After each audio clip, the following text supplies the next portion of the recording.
जी, तो आपने अभी भंते जी को सुना और भंते जी दार्शनिक हैं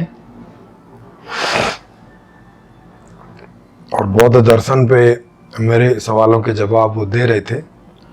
और जहाँ उनकी मोनेस्ट्री है बोध गया में, वहाँ एकदम उनके नज़दीक से सड़क गुजरती है जिस पे काफ़ी शोर हो रहा था। जब भी कोई गाड़ी वगैरह आ रही थी तो आपको बीच बीच में कहीं कहीं शोर मिलेगा। मैंने निकालने की कोशिश की मगर मैं जितना निकाल सकता था उतना निकाल पाया। तो फिर भी वो ऑडेबल है, माने आप सुन सकते हैं। थोड़ा सा आवाज़ वगैरह बढ़ा के या कान में लीड लगा के आप सुन सकते हैं, सुनने लायक है। तो ये दूसरा पार्ट है इनके साथ में। और ये भंते बांग्लादेश से हैं, मूल निवासी वहाँ के ही हैं, लेकिन यहाँ 40 साल से भी ज़्यादा समय से रह रहे हैं। इनका जो पहला पार्ट है उसका आप जो वीडियो है वो उसका डिस्क्रिप्शन नीचे आपको मिल जाएगा, और वहाँ भी ना मिले तो इसी चैनल पे यूट्यूब में जाके आप वहाँ पे ये पूरा टाइटल डाल के और फिर पार्ट 1 करके आप उसमें डालेंगे तो आपको आ जाएगा। हमेशा परिवर्तन होते होते आता है। तो इसमें भी जो संसार में जो है, अग्नि है, वायु है, वाटर है, मिट्टी है, जो चार भूत धातु बोलता है, महाभूत, यही चीज जब ठीक से मिलता है तब कुछ फायदा होता है। अगर ये चीज नहीं है तो कोई चीज फायदा नहीं होता है। उसी के हिसाब हम लोग का जो शरीर है वही धातु से गठित है। जब तक वो धातु ठीक से काम करता है शरीर में और बैलेंस में रहता है तब तक आदमी जिंदा रहता है। उसमें एक धातु भी अगर कम या ज्यादा हो जाता है, अनबैलेंस हो जाता है, तो आदमियों का मृत्यु हो जाता है। तो उसी माफिक संसार जो गठित होता है एक क्रम से चलता है। तो भगवान बुद्ध का कहना है कि इस संसार में ये जो क्वेश्चन है, कैसे हुआ, कब हुआ, कौन किया, इस चीज जो आदमी लोग चिंता करता है, आदमी लोग सोचता है और क्वेश्चन वगैरह करता है, इसके बारे में चर्चा करता है। ये संसार शुरू से अभी तक ये चर्चा होते ही चलता है, लेकिन इसका सॉल्यूशन वो लोग दे नहीं पाए। केवल तर्क है और इसके लिए एक आंसर भी नहीं है, तरह का आंसर है। बहुत सारे फिलोसोफर, वो फिलोसोफर एक तरह बोलता है, दूसरा फिलोसोफर एक तरह बोलता है। हजारों आंसर इसके लिए वो लोग तैयार किया। जिसको जो पसंद है वो मानता है। लेकिन बुद्ध ने कहा, बुद्ध कभी इस तरह क्वेश्चन का आंसर भी नहीं किया और इस तरह क्वेश्चन करने वाला को भी बुद्ध अच्छा आदमी नहीं समझा। बुद्ध ने कहा इस तरह का जो आंसर देता है और क्वेश्चन करता है दोनों ही भ्रांत है, दोनों ही रॉन्ग डायरेक्शन में है। तो इसलिए बुद्ध ने उसको अवॉइड किया। अवॉइड करके बुद्ध ने बोलता है कौन बनाया, कौन कैसे बनाया, कब बनाया, ये जानना हमारा मुख्य कुछ नहीं है। हमारा मुख्य जो ढूंढना है, जानना है, वो हम तो दुख में है ये हम देखते हैं। दुख क्यों है? लोभ का कारण है, द्वेष का कारण है, मोह का कारण है, क्लेशों का कारण हम लोग दुख में है। तो ये दुख से कैसे मुक्त होंगे, यही कारण ढूंढना हमारा मुख्य उद्देश्य है, मकसद है।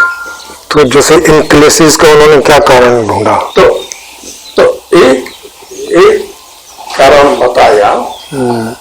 तो ये तो क्लेश हम लोग खुद फायदा करता है, किसी ने फायदा नहीं करता है। ठीक है, हमने किस कारण से पैदा किया? हम लोग को खूब फायदा करता है क्योंकि हम लोग का जो डिमांड है वो डिमांड हमेशा अनलिमिटेड है। अनलिमिटेड है। तो अनलिमिटेड डिमांड के कारण, अनलिमिटेड लोभ के कारण, क्रोध के कारण ये सब होता है और दुख में हम लोग फंस जाता है। तो हम लोग को तो दुख को क्लेश जो है, लोभ द्वेष, उनको जानना है, उनको पहचानना है और इनके द्वारा जो कुछ हो उसको भी जानना है। तो जानना से हम लोग उनको हटाने का प्रयास करना पड़ेगा। जब हम लोग करने में कामयाब होंगे तो हम लोग का जिंदगी में जो सुख शांति है कोई आएगा। लेकिन जब हम लोग कौन बनाया, कौन बनाया इसके पीछे समय व्यतीत करेंगे तो असली काम कुछ नहीं होगा। हाँ, लेकिन असली काम क्या करें उसको समझने के लिए कुछ तो समझना होगा पहले। खुद को देखिए। हाँ, जैसे खुद को देखा और जैसे आपने बताया कि पंच क्लेशेस के द्वारा हम यहाँ दुखी हो रहे हैं। तो इन पंच क्लेश का जो भी क्लेश है, जितने भी, इसका क्या कारण हम देख रहे हैं कि ये किस कारण से हमारे अंदर पैदा होते हैं या हम क्यों इन्हें पैदा कर रहे हैं? अपनी आपको गाली दिया, कोई अपने आप को गाली दिया, कोई अपने आप को सबसे दुर्व्यवहार किया।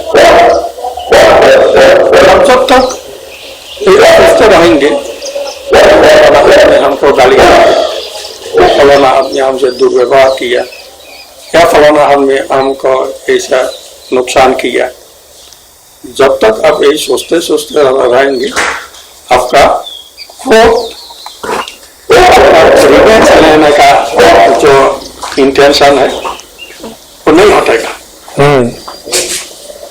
तो हम लोग को क्या करना पड़ेगा? जो आदमी हमको गाली दिया है, हमसे दुर्व्यवहार किया, कुछ खराब किया, अगर हम इसको उपेक्षा करेंगे तो ये आदमी अगर वो वॉचमैन होते, अगर ज्ञानी होते, सज्जन होते, ऐसा दुर्व्यवहार हमसे नहीं करते। तो इससे हमको दूर रहना है। हम उससे झगड़ा करेंगे, वो जैसा बोला हम भी ऐसा करते रहेंगे तो वो बढ़ते रहेगा। इसे वो भी दुखी है, हम भी दुखी है। तो अगर हमारा तरफ से ऐसा कोई रिएक्ट नहीं जाएगा तो वो भी धीरे धीरे शांत हो जाएगा, तो हम भी शांति से रह सकता हूं। तो अगर हम भी कहेंगे, ये तो हम लोग खुद क्रिएट करता हूं। तो बुद्ध का कहना है तो दुख भी हम लोग क्रिएट करते हैं, सुख भी हम लोग ओन क्रिएशन है। इसलिए इसको जान के उसी के अनुसार हम लोग को जिंदगी बिताना है। हम लोग को क्या करना है, हम लोग को दुनिया में बहुत सारे जीव है, इसमें तो जानवर और आदमी में क्या फर्क है। इसलिए जो दुख हमको दुख पैदा करता है उसी काम से हम लोग अवॉइड करना चाहिए और उसी काम से दूर रहना चाहिए। इसी करके हम लोग अपना सुख शांति मिल सकता है, ले सकता है। और इसको क्रिएट करने वाला और कोई नहीं है, हम लोग भी खुद है। We are responsible for our own karma. इसे बुद्ध ने वही बताया। इसके लिए बुद्ध ने एक बहुत सुंदर एग्जाम्पल भी दिया। एग्जाम्पल वो क्या है, एक भिक्षु बुद्ध के ही शिष्य बना, एक आदमी। तो उन्होंने एक दिन बुद्ध के पास जाके कुछ क्वेश्चन किया कि वेनरेबल सर, तो मेरा मन में एक क्वेश्चन बहुत दिन तक है, मैं हिम्मत करके आपके पास आया पूछने के लिए कि ये संसार कौन बनाया, कब बनाया, कैसे बनाया, आत्मा है कि नहीं है, मरने के बाद क्या होगा, ये सारे चीज बुद्ध से क्वेश्चन करता है। बुद्ध ने चुप रहा, साइलेंट रहा। फिर भिक्षु फिर पूछता है, बुद्ध ने साइलेंट रहा। इसे 3 बार तक पूछता है, बुद्ध ने साइलेंट रहा। तब वो भिक्षु बुद्ध को बोलते हैं, भगवान, अगर आप मेरा प्रश्न का उत्तर नहीं देंगे तो मैंने आपका जो शिष्यत्व है, डिसाइपलशिप है, आप त्याग करेंगे, डिसाइपल नहीं रहूंगा, छोड़ के चल जाऊंगा। तो बुद्ध ने कहा, भिक्षु, जब तुम मेरे पास आया डिसाइपल बनने के लिए, क्या तुम्हारे पास और हमारे पास ऐसा कोई कंडीशन था कि तुम जो पूछोगे सब कुछ हमको उत्तर देना पड़ेगा? ऐसा कोई कंडीशन था? बोलता है नहीं, ऐसा तो कोई कंडीशन नहीं था। तो कंडीशन नहीं रहने से तुम अभी क्यों बोलता है कि क्वेश्चन का उत्तर नहीं देने से आप चल जाओगे, ऐसा क्यों बोलता है? तो वो थोड़ा पोलाइट हो गया, शांत हो गया, तो लज्जित हो गया। तो बुद्ध ने कहा, भिक्षु, मैंने तुमको एक उदाहरण, एक एग्जाम्पल दे रहा हूं, क्यों हम ये प्रश्न का उत्तर नहीं दे रहा हूं। मान लो एक आदमी रास्ते से जा रहा है, उनको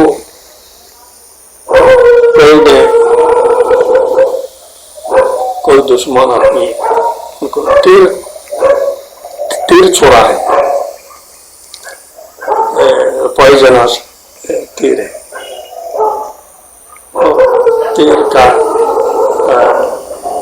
तीर युद्ध होने के बाद वो बहुत दुख कष्ट से गिर गए, खून बहा रहा। तो और कोई अपनी उठाता है तो दूर के आके वो सोचा है कि हमारा कोई अपने इसको तीर मारा है, उनको तो हमको बचाना है। जब वो बचाने के लिए गया तो बचाने के लिए पहले तो तीर को निकालना पड़ेगा। तो वो बोलता है रुको, तुम अभी तीर को मत निकालो, पहले तुम ढूंढ लो ये तीर कौन मारा है, ये तीर कौन मारा है, इसको पता करो, और कौन दिशा से ये तीर आया तो दिशा को पता करो। ये तीर जो फेंका वो कौन वंश से, वो ब्राह्मण है, क्षत्रिय है, वैश्य है, शूद्र है, कौन वंश से, उनको पता करो। वो अपनी काला है, गोरा है, लंबा है, तो इसे पता करो। ये तीर कौन मटेरियल से बना हुआ है, पित्तल से बना हुआ, तांबा से बना हुआ है, पता करो। ये सब पता करके तब एक खुलना है। तो बुद्ध बोलते हैं तुम क्या सोचते हैं, अगर ये सब प्रश्न का उत्तर ढूंढने जाएगा उस समय, अगर ये सब वो भी ऐसा बोलेगा तुम ये सब ढूंढ लो, क्या वो बुद्धिमान का काम होगा ना बेवकूफ का काम होगा? तो बोलता है ये तो बुद्धिमान का काम तो नहीं है, ये तो बेवकूफी है। तो ये सब क्वेश्चन का उत्तर ढूंढते ढूंढते आदमी जिंदा रहेगा ना मर जाएगा? तो ये तो मर जाएगा, जिंदा तो नहीं रहेगा। बुद्ध ने बोलते हैं, इसीलिए मैं भी बोलता हूं अपने लोग तीर विद्या आदमी जो सपटता है, धड़कता है, लोभ का कारण से, मोह का कारण से, द्वेष का कारण से, क्लेशों का कारण से हमेशा दुखी ही दुखी है। तो हम इसको निकलने के लिए हम उपदेश देता हूं।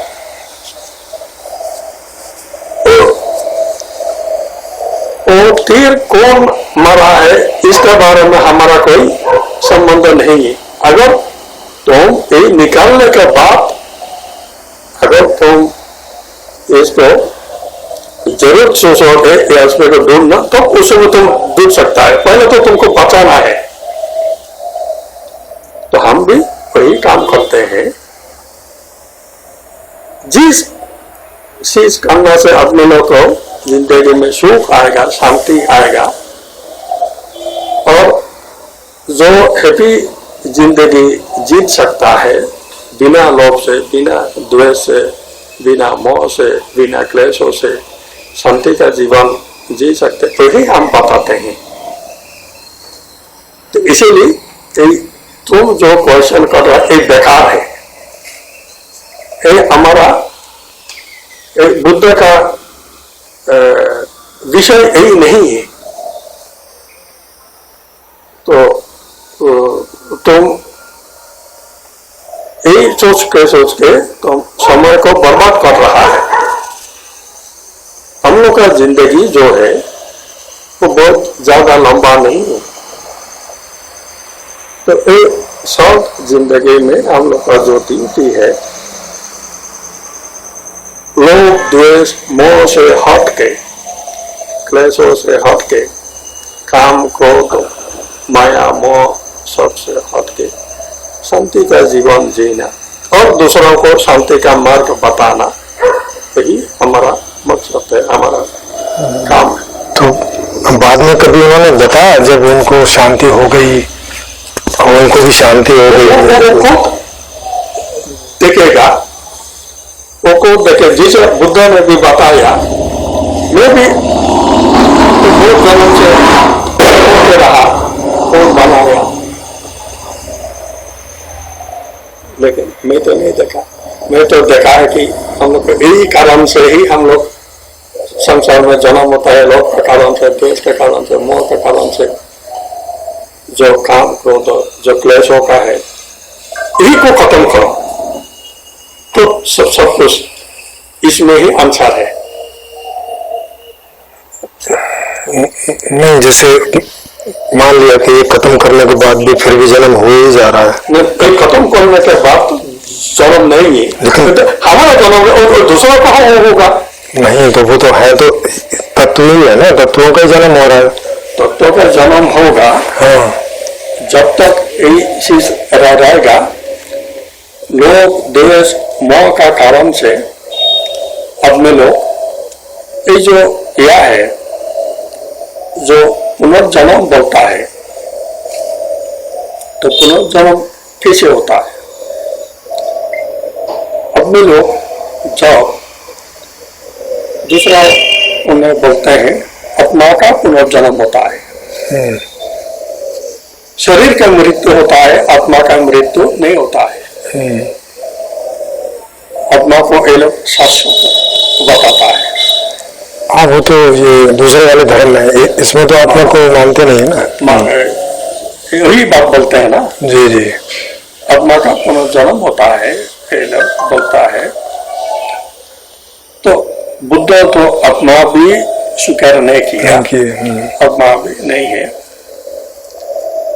तो आत्मा नहीं रहने से तो पुनर्जन्म कैसे होता है? ये भी एक सवाल है। हाँ, मतलब उस पे आएंगे, पुनर्जन्म वाले सवाल पे आएंगे। पहले तो यही वाला कि तो इसमें है कि हम लोग जो लोग देश मोह युक्त होके जो हम लोग डेली काम करते हैं, हर काम के पीछे एक एनर्जी रहता है। तो एनर्जी वो मतलब शक्ति है, एक शक्ति रहता है। तो अब में मर जाने के बाद भी वो शक्ति खत्म नहीं होता है। नहीं, लेकिन रहता किस तरह से वो? तो जैसे आप मान लीजिए अमेरिका में बात कर रहा है, हम लोग इधर सुन रहा है, वो कैसे आया? उसको तो एक सिस्टम बना रखा है हमने, मैकेनिज्म बनाया हुआ है। तो हवा से आता है, हवा से ये लोग जो हवा देता है वहां के कैप्चर करता है। हाँ, नहीं, उधर से पहले हमें लोग एक मशीन से उसको एक वाइब्रेशन पैदा करते हैं मशीन से, वही है। और उसी से साइंस जी जी जी टेक्नोलॉजी का माध्यम से हाँ इसको डेवलप किया, डेवलप करके अभी दुनिया का कोई से सामने इधर से उधर देखता है, उधर से इधर देखता है। तो इस माफी जो एनर्जी है, तो एनर्जी भी वो हवा में रहता है। तो एक जन्म खत्म होने के बाद जो दूसरा जन्म आता है, वो एनर्जी उसमें कनेक्ट होता है। जैसे इसके भगवान बुद्ध ने एक उदाहरण दिया, समुद्र का जो वेव है, वेव ऑफ द ओशन, एक वेव जहां पे खत्म हो जाता है, वहां से दूसरा वेव पैदा होता है। तो दूसरा जो पैदा हुआ है वो पहला वाला वेव नहीं है, उसका फोर्स है, उसका फोर्स से, उसका एनर्जी से, उसका शक्ति से दूसरा वेव पैदा हुआ। तो इसलिए वो दूसरा जो वेव है वो वहां से वो पहला वेव से भिन्न भी नहीं है और एक भी नहीं है। गिनना भी नहीं है, एक भी नहीं है। तो उसी माफिक आदमियों का जो एनर्जी है, जो कर्म का जो एनर्जी है, वो एनर्जी ही कनेक्ट होता है, इसमें आत्मा और आत्मा कुछ नहीं है। हाँ, तो इस वाले वीडियो में अब भंते चर्चा कर रहे हैं कि भाई जो लोग बुद्धा से दार्शनिक टाइप के सवाल करते थे, है ना, दार्शनिक टाइप के सवाल होते हैं कि भाई ये दुख क्यों है, किस कारण से है, फिर वो जो कारण बताएंगे वो किस कारण से है, फिर वो किस कारण से है ना। एक ऐसी प्रश्न और उत्तर की एक सीरीज होती है दर्शन में। आप कोई भी दर्शन देखेंगे, वो चाहे भारत के दर्शन देखें, चाहे पाश्चात्य दर्शन देखें, और इवन बुद्धिस्ट दर्शन में भी एक लेवल तक कुछ कुछ सवालों के जवाब बुद्धा ने दिए हैं। लेकिन बुद्धा ने दो तरह की रेखाएं, मतलब चीज़ों को दो तरह में बांट दिया। एक उसमें दूसरे दर्शन उतना नहीं बांटते, इन्होंने बांटा कि एक वो सवाल हैं जिनके उनके पास थोड़े बहुत उत्तर थे तो वो उत्तर देते थे, लेकिन एक वो सवाल हैं कि जिनके उत्तर उनके पास नहीं थे। मेरा जो एक्सपीरियंस है, मेरी जो समझ है बुद्धा के बारे में, उस आधार पे मैं ये कह रहा हूँ, और अगर कोई मुझसे आके इस पर बात करेगा तो मैं ये अच्छे से प्रूव कर सकता हूँ इस बात को। तो जिन प्रश्नों के उत्तर नहीं थे बुद्धा के पास में, वो उनको इस तरह से टाल जाते हैं कि भाई नहीं, इनकी तो ज़रूरत नहीं है, ये तो बेकार के सवाल हैं, ये तो फालतू के सवाल हैं, इसका तो कोई मतलब नहीं है, ये तो छोड़ दो, आप भी छोड़ दो, ये इनके पीछे मत जाओ, ये कि बेकार के सवाल हैं, ऐसे करके अनावश्यक सवाल हैं, इस तरह से। और उन्होंने उनके खुद भी जवाब नहीं दिए, और कोई आया तो उसको भी उन्होंने ऐसा ही प्रेरित किया कि नहीं, ये बेकार के सवाल हैं, इनमें मत जाओ।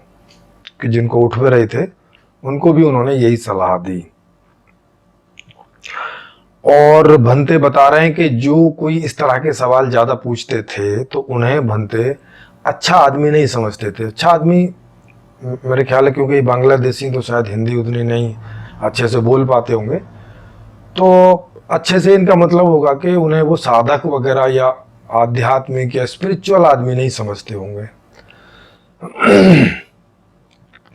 तो अब इस चीज़ को हम देखें, इस चीज़ के थोड़े इसमें जाएं, क्योंकि आज का जो पूरा वीडियो है वो इसी बात पर पूरा घूमता है।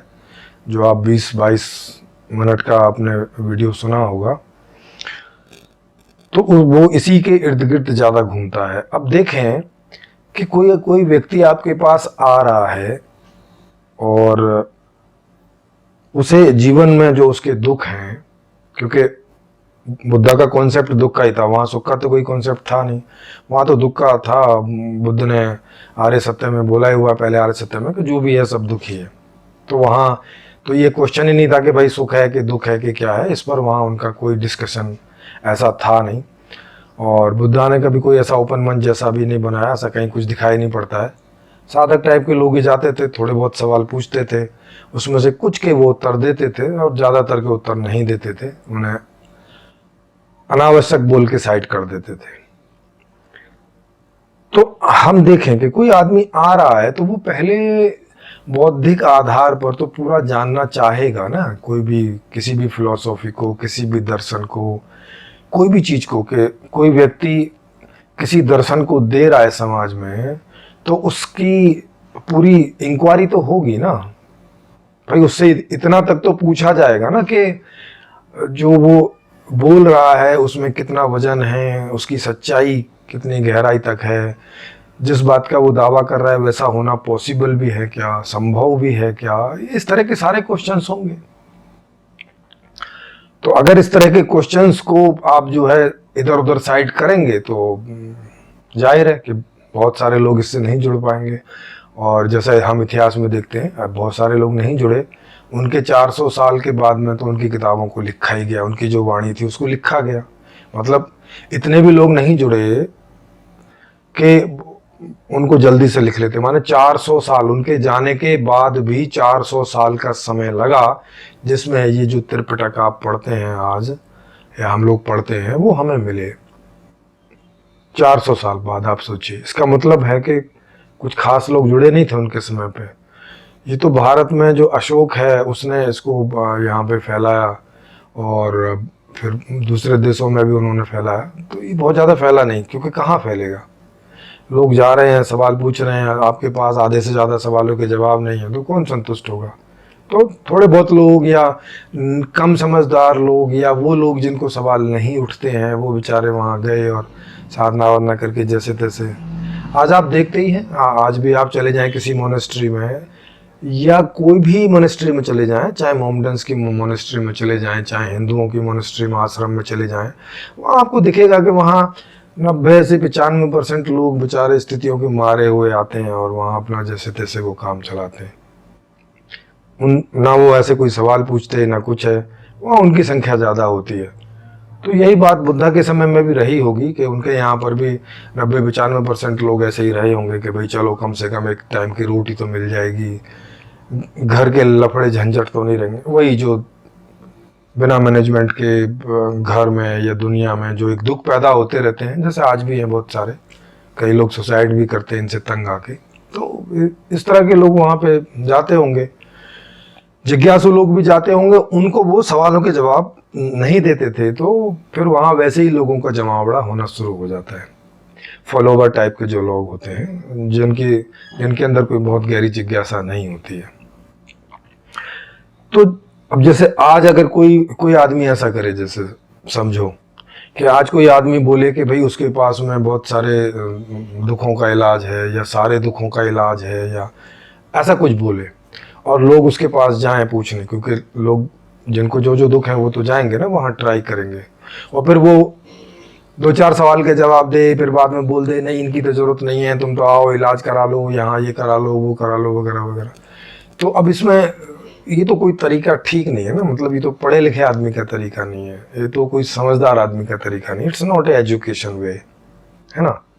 गांव टाइप का तरीका है, गंवारू टाइप का, वो जैसे आदिवासी क्षेत्र में रहते हैं ना, वो कुछ गुरु टाइप रहते हैं, लोग उनकी बातों का भरोसा कर लेते हैं कि भाई चलो ये कह रहे हैं तो ठीक ही होगा टाइप का माने। तो ये कोई बहुत समझदारी वाला ग्रुप मुझे नहीं लगा। और मैंने त्रिपिटक को पढ़ के देखा तो देखा कि जहाँ जिस पेज पर भी उंगली रख दे रहा हूँ आंख बंद करके, वहाँ पे बहुत सारे विरोधाभासों से भरा पड़ा है, बहुत सारे ऐसी चीज़ों से भरा पड़ा है कि अगर उसका आप अध्ययन करना शुरू करें तो आपको हर कदम पे ऐसी ऐसी जगह मिलेंगी कि जहाँ आपको लगेगा कि यार ये कहाँ से ये समझदारी वाली बात दिख रही है। कहीं से उसमें कोई ऐसी बात दिखती नहीं कि समझदारी की है। जगह जगह आपको वहाँ विरोधाभास दिखेंगे, जैसा मुझे दिखे। तो ये बात है। अच्छा, फिर उनसे पूछा कि भाई साहब ये जो है, अब वो दुख का कारण भी क्लेश बता रहे हैं और जन्म का कारण भी क्लेश बता रहे हैं। आप बताइए, आप देखिए, अब दोनों का कारण क्लेश कैसे हो जाएगा? एक ही कारण दो चीजों का कैसे हो जाएगा कि उसी कारण से तो जन्म हो, है ना। मैं जैसे पिछले वाले वीडियो में मैं बता चुका हूं कि क्लेश के कारण अगर जन्म होता तो जो हम लोगों का पहला जन्म होता है वो कैसे होगा? फिर वो तो संभव ही नहीं है ना। फिर तो ये दुनिया का स्टार्टिंग पॉइंट ही संभव नहीं है ना भाई।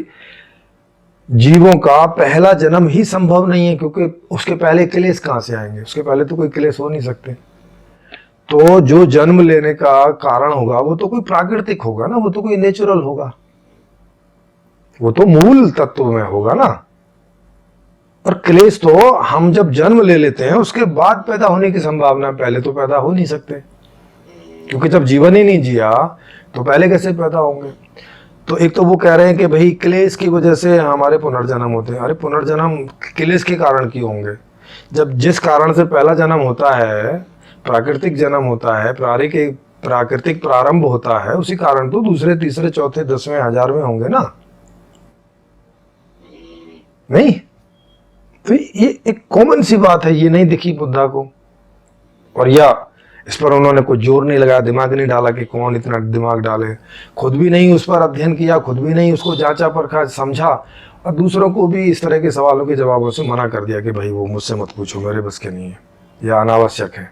ऐसा तो नहीं बोला इन्होंने मेरे बस का नहीं है, क्योंकि ऐसा बोल देते तब तो सामने वाला को पता चल जाता कि ये तो अबोध है, ये तो इसको तो अनुभव नहीं है इस चीज़ का, ये तो ज्ञानी नहीं है इस बात का।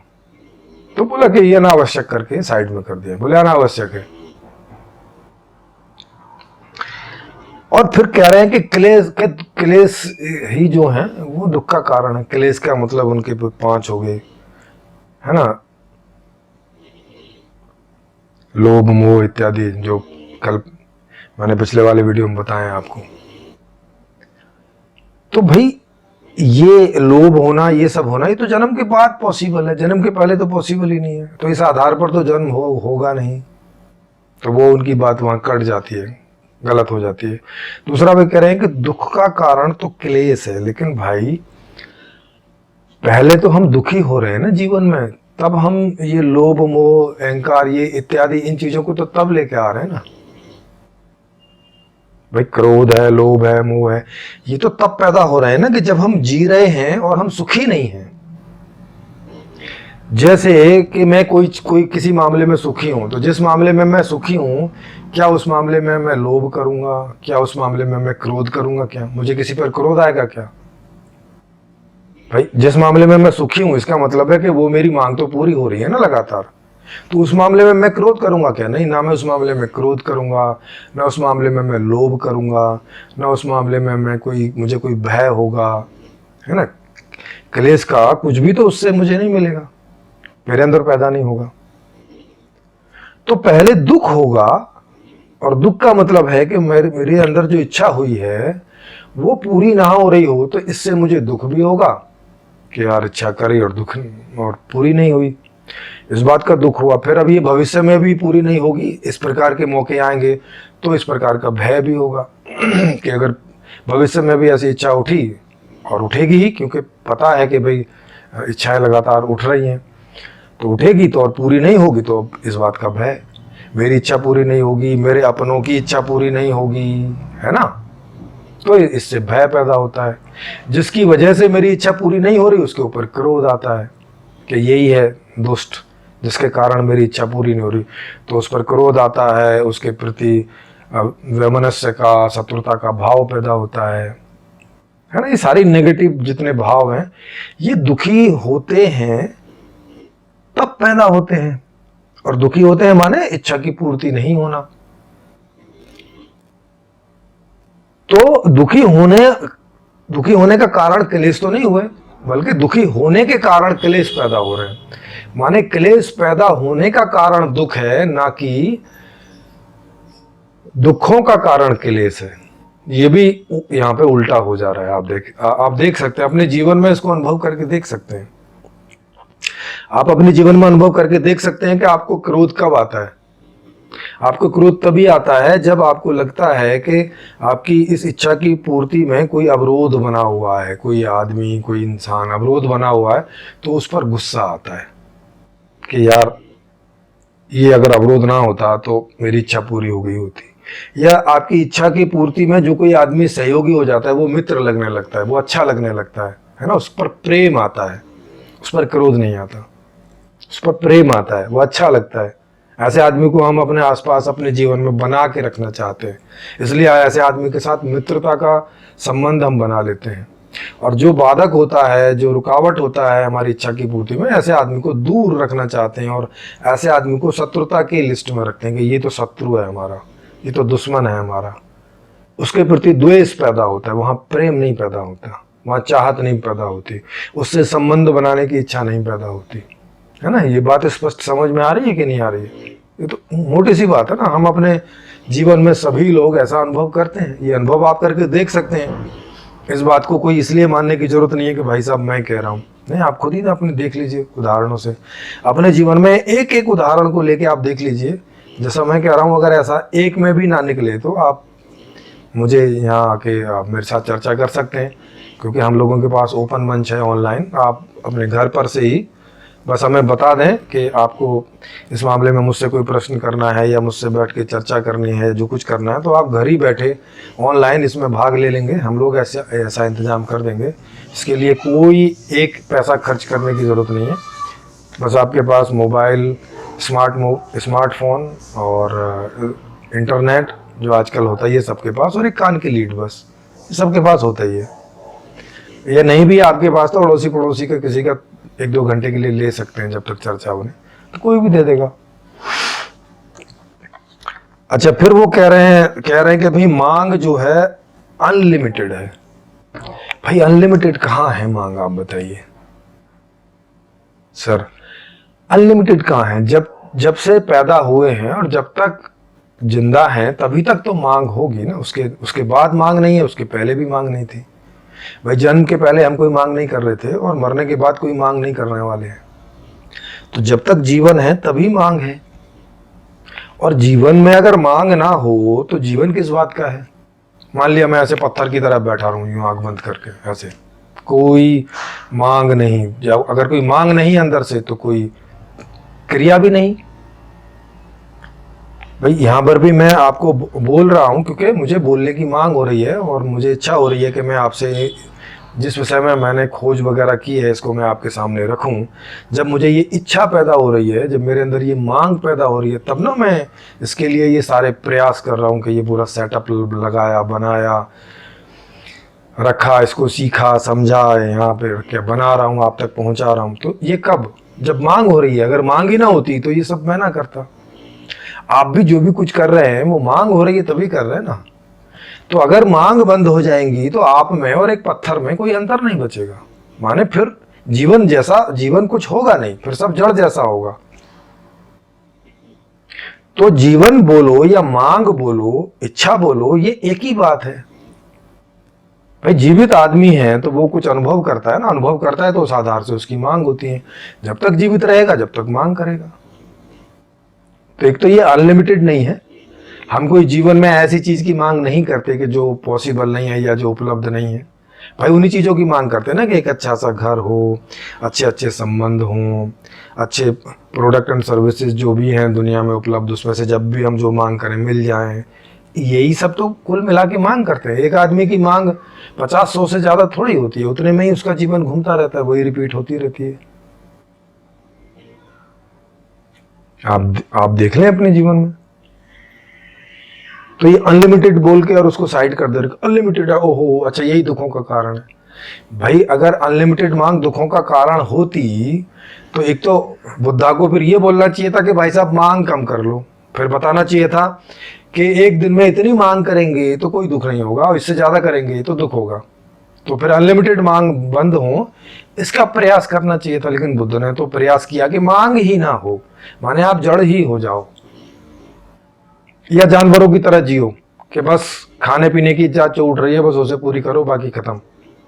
कि एक समय खाना मिल जाए, थोड़ा सा तन ढकने के लिए कपड़ा मिल जाए और रहने के लिए छत मिल जाए, माने वही रोटी कपड़ा मकान टाइप का, बस यही जीवन है।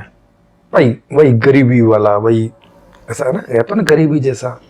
जैसे बताओ इतनी बड़ी ये सृष्टि है और उसमें ऐसी गरीबी टाइप की सोच रखने से कौन सी बुद्धिमानी वाली सोच है ये? कि जहां इतना सब वैभव है पूरी दुनिया में और उसमें हम रोटी कपड़ा मकान ऐसी बात सोचे। और बुद्धा तो ये भी नहीं सोच रहे, वो कह रहे हैं इनको भी छोड़ो। बताइए ये कहाँ की बुद्धिमानी है, कौन सी समझदारी भरी बात है ये? अच्छा अब वो इस प्रकार का उदाहरण भी दे रहे हैं, कह रहे हैं कि देखो भाई एक उदाहरण है क्या कि मान लो किसी ने हमें गाली दी है ना, ये वो एजम्पशन करके चल रहे हैं कि दुनिया सब कुछ बेकार ही है, खराब ही है, आदमी आएंगे ही और बेवजह गाली देंगे। तो किसी ने हमें गाली दी। अच्छा अब गाली को सुन के अगर हमने उसको प्रत्युत्तर में और 4 गाली दे दी, फिर उसने और 25 गाली दे दी, फिर हमने और 250 गाली दे दी, फिर उसने एक थप्पड़ मार दिया, फिर हमने 4 थप्पड़ मार दिए, फिर उसने एक छुरा मार दिया, हमने उसकी गर्दन काट दी, माने ये एक सिलसिला। और ये तब तक चलेगा जब तक कि दोनों में से कोई एक समाप्त नहीं हो जाएगा। इस उदाहरण को देके वो बोल रहे हैं कि भाई देखो सारे दुख और सारे सुख सब हम ही पैदा करते हैं। सर करते तो हम ही हैं, मगर इसके कारण तो ढूंढिए, कारण क्या है? क्योंकि आप जो कारण बता रहे हैं वो कारण नहीं निकल रहे। आप बता रहे हैं क्लेश इसका कारण है, लेकिन क्लेश तो कारण नहीं निकल रहा। दुखी हो रहे हैं, क्लेश तो तब पैदा हो रहे हैं। तो दुखी होने का कारण तो जो निकल के आ रहा है यहाँ, वो ये निकल के आ रहा है कि जो इच्छा पैदा हुई उसकी पूर्ति नहीं हो रही है। तो हमें तो इसके मैनेजमेंट के बारे में जाना चाहिए ना, कि भाई क्या मैनेजमेंट करें, क्या व्यवस्था लेके आए जिससे कि आदमी की जो इच्छाएं हैं वो ज़्यादा से ज़्यादा पूरी हों या सारी की सारी पूरी हों। तो उसके बाद ना कोई क्लेश पैदा होंगे, ना कोई दुख पैदा होगा। कोई आदमी किसी को गाली भी क्यों देगा? क्योंकि गाली तो क्रोध में देता है ना, तभी देता है ना जब या तो आप उसके दुख का कारण बन रहे हैं और या तो वो आपके दुख का कारण बन रहे हैं। नहीं तो एक आदमी दूसरे आदमी को क्यों दुश्मनी के भाव से देखेगा, क्यों गाली देगा? कोई कारण नहीं वहां पर। तो ये मुख्य कारण पर ये नहीं पहुंचे, और संभावना भी कमी थी। भाई बुद्ध का समय 2500 साल पुरानी बात है। अब 2500 साल पहले आदमी कितने समझदार होते थे, लोग समझ सकते हैं। जब स्कूल नहीं, कुछ नहीं थे, कोई साइंस नहीं, कितने समझदार रहे होंगे। तो उनसे उतनी ज्यादा अपेक्षा भी नहीं की जा सकती, मैं तो नहीं करता कम से कम। तो अब जब वो ये समस्याओं को ढंग से नहीं देख पाए तो सीधी सी बात है, फिर सॉल्यूशन कहाँ से निकाल पाएंगे? वो तो बहुत दूर की बात होगी। भाई पहले कारण का पता चलेगा समस्या के, तब ना निवारण में जाएंगे। जब कारण का ही नहीं पता चल रहा है सही, तो निवारण में भी नहीं जाएंगे। गलत कारण ढूंढ के निकाला इन्होंने और गलत निवारण में चले गए कि भाई क्लेश कारण है और क्लेश का नाश करना है। अब क्लेश कारण निकल ही नहीं रहा है यहाँ पे, तो उसका निवारण कभी होगा नहीं, और 2500 साल में आज तक कभी किसी का हुआ नहीं। ये रिजल्ट है हमारे सामने। मतलब हम परिणाम से भी ये बात समझ सकते हैं कि 2500 साल का परिणाम हमारे सामने है। अब उसमें वो बाद में कि भाई सारे सवालों के जवाब जरूरी नहीं है, एक बड़ा बचकाना सा उदाहरण देते हैं। आप सोचिए, वो कहते हैं कि भाई देखो, आपको किसी ने तीर मारा है ना, जहरीला तीर है, पॉइजन्ड तीर है, और आपको किसी ने वो तीर मार दिया, और तीर आपके कहीं ऐसी जगह लग गया है कि जल्दी ही आपकी मृत्यु हो सकती है ना, मतलब इमरजेंसी है। ठीक, अब इस इमरजेंसी में आप क्या करेंगे? क्या उसको लेके और चिकित्सा के लिए जाएंगे, ये समझदारी होगी, या ये सवाल पूछेंगे कि भाई ये तीर किसने मारा, ये तीर किस दिशा से आया, ये तीर किस धातु का बना हुआ है, जो जहर है वो जहरीला है कि नहीं है, या मतलब इस तरह के सवाल करेंगे। और फिर पूछते हैं कि बताओ इसमें क्या करना ज्यादा समझदारी है?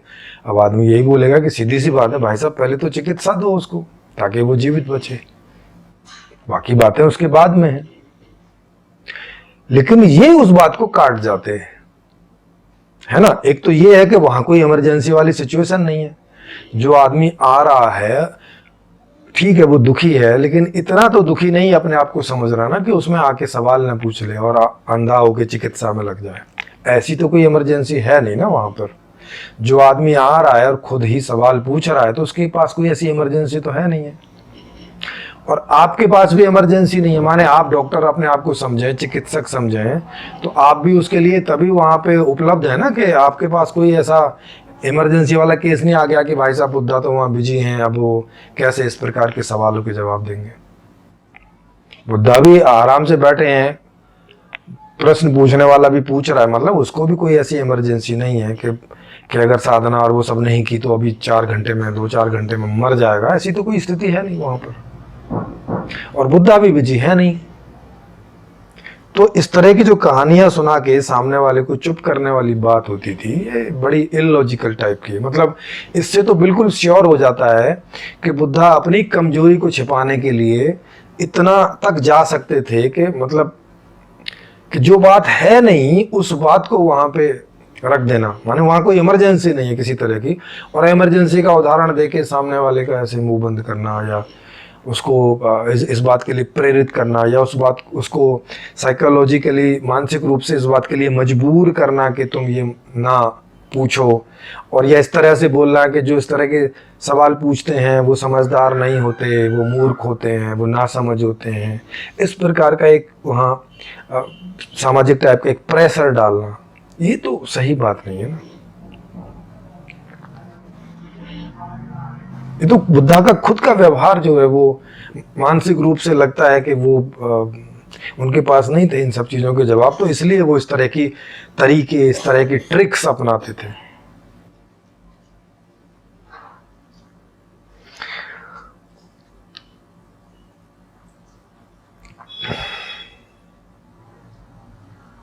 फिर बाद में एक थोड़ा सा पार्ट आया कि भाई मैंने पूछा कि बुद्धा आत्मा तो मानते नहीं है।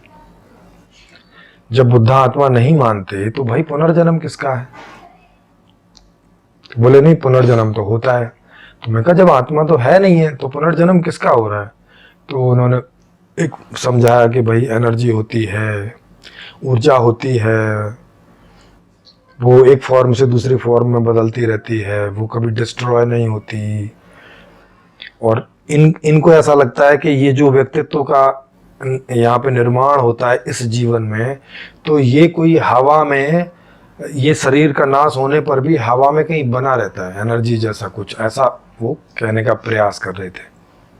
सीधी सी बात है कि बनते को एनर्जी के बारे में बहुत कुछ नॉलेज नहीं है, वो ज़बरदस्ती इस तरह की चीज़ें रख के और अपनी बात को ऐसे ही जोड़ देने का प्रयास कर रहे हैं।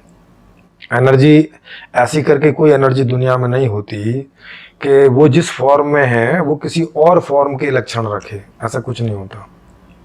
जैसे अभी पेट्रोल है, तो पेट्रोल को जब हम जलाते हैं और वो कार्बन और बाकी चीज़ों में टूट जाता है, तो वहाँ जाके देखेंगे तो वहाँ पेट्रोल के कोई लक्षण नहीं दिखते। पेट्रोल के लक्षण तभी तक थे जब वो पेट्रोल था। जैसे ही वो एलिमेंट अलग अलग बिखरे, क्योंकि पेट्रोल तो एक युग्म है ना, एक यौगिक परमाणु है, मतलब कई चीज़ों का मिला के बना हुआ है, वो सिंगल परमाणु तो है नहीं है, सिंगल अणु। तो जब उनको बिखेर दिया तो अब वहाँ पेट्रोल के कोई गुण नहीं है। अब वो जहाँ जिस बिखर गए उसके गुण अख्तियार कर लिए। ये चीज़ जब कभी कहीं इकट्ठी होगी तो फिर से पेट्रोल बनेगा या कोई दूसरा एलिमेंट बनेगा। तो इसमें व्यक्तित्व तो कंटिन्यू होता नहीं है। वो जो लक्षण है, वो जो पेट्रोल का जो गुण है, वो तो कोई कंटिन्यू होता नहीं है, क्योंकि वो तो उभर के ही तब आता है जब वैसा संयोजन होता है। वैसा संयोजन नहीं होगा तो कभी पेट्रोल नहीं बनेगा। तो इसी तरह से ये शरीर का संयोजन तभी होगा जब जो परमाणु हैं दुनिया में वो इसके जैसे संयोजन में आएंगे, और कोई भी परमाणु आ जाएंगे उससे ऐसा संयोजन बन जाएगा। उसमें पर्सनालिटी चल के नहीं आती पीछे से, पर्सनालिटी आगे कंटिन्यू नहीं करती है। ये आप विज्ञान में जाएंगे तो ये स्पष्ट है, ये सिद्ध ही है। तो उस तरह से देखेंगे तो पुनर्जन्म संभव ही नहीं है। लेकिन ये कह रहे हैं कि नहीं नहीं भाई होता है ऐसा करके।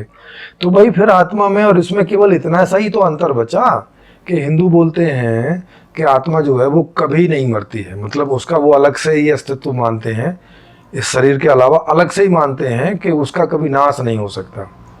और बुद्धा जिसको एनर्जी बोल रहे हैं उसका नाश हो सकता है, मतलब जब कभी आप निर्वाण को प्राप्त होंगे तब तक तो वो भी कंटिन्यू कर रहा है, तब तक तो उसका भी नाश इनके लिए नहीं हो रहा है। तो माने जब तक निर्वाण होगा तब तक तो आत्मा की जो परिभाषा है हिंदुओं में, वही तो फिर बौद्धों में परिभाषा होगी। केवल जब वो निर्वाण को प्राप्त हो जा रही है तो वहां पर ही अंतर आ रहा है बस कि भाई अब ये वाली पर्सनालिटी कंटिन्यू नहीं करेगी और हिंदुओं में वही वाली आत्मा कंटिन्यू करती है सदा। तो इतना हल्का सा अंतर हुआ। तो अगर हम बोले कि एक जो पर्सनालिटी स्टार्ट हुई और ये इसका जब निर्वाण होगा तब तक तो आत्मा जैसी बात होगी, तब तक तो आत्मा जैसी बात होगी, पुनर्जन्म भी हो गया। और ये हर जन्म के कर्म, क्या हमारे कर्मों की थ्योरी भी मान रहे हैं कि पिछले कर्मों की थ्योरी, पिछले जन्म के कर्मों से नया जन्म होता है, मतलब वही लगभग जो हिंदू वाली थ्योरी है वही है पूरी, बस इसको थोड़ा सा चेंज कर दें कि वहाँ पे आत्मा जो है वहाँ पे सदा रहती है, उसका कभी नाश नहीं होता, और यहाँ जो है विलय हो जाता है निर्वाण के बाद। निर्वाण तक सब चीज़ें लगभग एक ही जैसी। माने आप बुद्धा की थ्योरी को रख दें, निर्वाण तक की थ्योरी को, और हिंदुओं की थ्योरी को रख दें, तो एक इस अंतर को हटा दें, आत्मा वाला जो है कि वो नाश नहीं होता, तो ये दोनों एक ही जैसी होगी। दोनों में क्या अंतर है फिर तो इन्हें हिंदू वाली थ्योरी रख देनी चाहिए थी और बता देना चाहिए था भाई बस इतना सा अंतर है। उसके लिए अलग से इतनी सारी बातें बोलने की क्या जरूरत थी? उनके अनुयायियों को अलग से त्रिपिटक लिखने की क्या जरूरत थी फिर? और ये बोलने की क्या जरूरत थी कि ये अलग से मार्ग है, इसका अष्टांगिक मार्ग है, ये है, वो है, वगैरह वगैरह।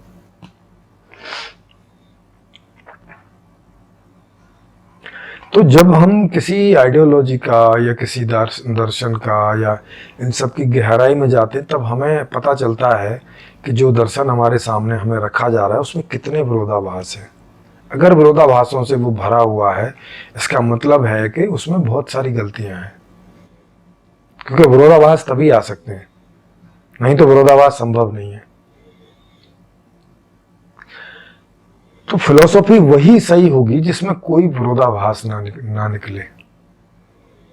और बौद्धिक रूप से, अनुभवात्मक रूप से किसी भी दर्शन को या किसी भी आइडियोलॉजी को या किसी भी आइडिया को, कॉन्सेप्ट को परखने का, जांचने का, समझने का, उसकी यथार्थता जानने का, उसका सत्य जानने का यही तरीका है। नहीं तो फिर कोई भी चीज को जाके देखना पड़ेगा, तब जाके पता चलेगा अच्छा है कि नहीं है। फिर बुद्धि का कोई रोल नहीं बचेगा उसमें। बुद्धि का रोल तो यही है कि अब तक जो हमें अनुभव हो गए हैं उस आधार पर हम किसी चीज को जांच परख करके देख सकते हैं और अपना वो समय बचा सकते हैं और उसके जो दुष्परिणाम आएंगे उनसे बच सकते हैं। क्या माने अपने भविष्य को मैनेज कर सकते हैं क्या, अपने भविष्य को व्यवस्थित कर सकते हैं क्या? तभी इस बुद्धि का कोई उपयोग है ना, नहीं तो ये तो बुद्धि तो फिर बेकार की चीज हो जाती है।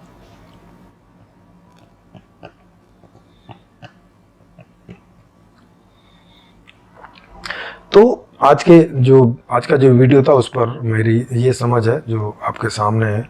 और अगर आप हम लोगों से जुड़ना चाहते हैं या मुझसे सवाल जवाब करना चाहते हैं इन सब चीज़ों पर, तो उसके लिए जो इस वीडियो का डिस्क्रिप्शन है, बॉक्स है, उसमें आपको एक टेलीग्राम ग्रुप का लिंक मिल जाएगा जिसको क्लिक करके आप हमारे टेलीग्राम ग्रुप से जुड़ सकते हैं। और वहाँ आप रिक्वेस्ट डाल सकते हैं कि आपको यहाँ ओपन मंच पर सवाल जवाब करने, या आप बुद्धा की थ्योरी को बेहतर ढंग से रख सकते हैं तो फिर लोग आपसे सवाल करेंगे और उसमें अगर विरोधाभास निकल कर आते हैं तो वो थ्योरी फेल हो जाती है। और अगर आप उसके जवाब इस तरह से देते रहते हैं कि उसमें कोई विरोधाभास ना निकले तो वो थ्योरी पास हो जाती है। थ्योरी पास होगी तो सबसे पहले उसको अपनाने वाला आदमी मैं हूँगा और बहुत सारे लोग हैं जो उसको अपनाएंगे अपने जीवन में और उसकी उपयोगिता का लाभ उठाएंगे और उसको हम लोग आगे एडवर्टाइज भी करेंगे।